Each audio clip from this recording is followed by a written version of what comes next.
Κερδίσεις εσύ. Λοιπόν, τι άλλο θέλεις τώρα να μου πεις, ό,τι θέλεις, έτσι να κλείσουμε με μια δική σου σκέψη. Λοιπόν, εγώ θα ήθελα να πω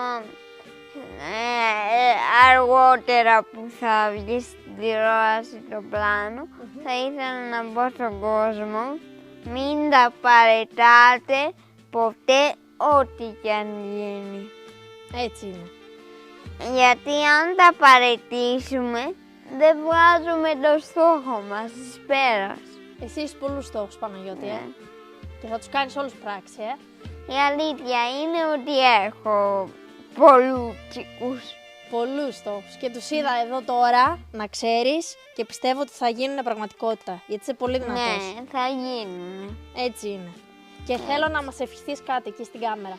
Θέλω να ευχηθώ σε όλο τον κόσμο να είναι δυνατοί, με υγεία πάνω απ' όλα. Έτσι. Και επίσης, κάτι που είπα και πριν, Τι. να μην τα παρετάτε ποτέ. Έτσι είναι, ρε Παναγιώτη, σε ευχαριστώ πάρα πολύ. Κι εγώ. Τι άλλο θα πεις για τον παράδεισο, αυτό αφήσαμε στο τέλος. Τι είναι παράδεισος για εσένα? Η εκπομπή μας είναι ένας παράδεισος υπαρκτός που είναι για την Κρήτη. Παράδεισος για μένα είναι με την οικογένειά μου να κάνουμε πολλά πράγματα που αν τα πω τώρα Άστα, δεν θα τελειώνουν ποτέ, δεν θα τελειώνουν ποτέ. Παναγιώτη, είσαι υπέροχος. Ευχαριστώ. Αλλά θέλω να προσθέσω και κάτι ακόμα. Να προσθέσεις. Θέλω να πω στον κόσμο ότι εγώ να μην κοροϊδεύετε ποτέ τους αμαία. Πες το, Παναγιώτη. Να μην κοροϊδεύετε ποτέ τους αμαία. Γιατί, Παναγιώτη, έχεις νιώσει εσύ ότι σε κοροϊδεύουνε? Ναι, πολλές φορές, αλλά δεν θα ήθελα να το αναφέρω.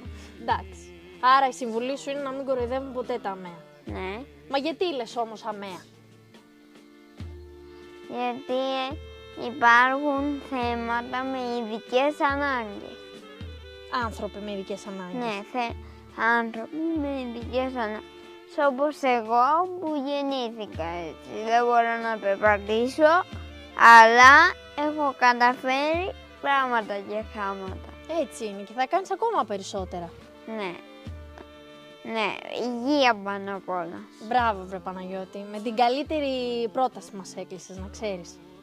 Και όποιος έχει τολμήσει ποτέ να κοροϊδέψει έναν άνθρωπο σαν εσένα, νομίζω ότι αυτός ο άνθρωπος έχει το λάθος. Κάτι λάθος κάνει αυτός. Ναι, Με τον εαυτό του. κάτι λάθος κάνει. Σίγουρα. Λοιπόν, συγχαρητήρια. Ευχαριστώ. Ήταν τις πιο ωραίες συνεντεύξεις που έχω κάνει. Ευχαριστώ. Στα πολλά χρόνια που είμαι στην τηλεόραση.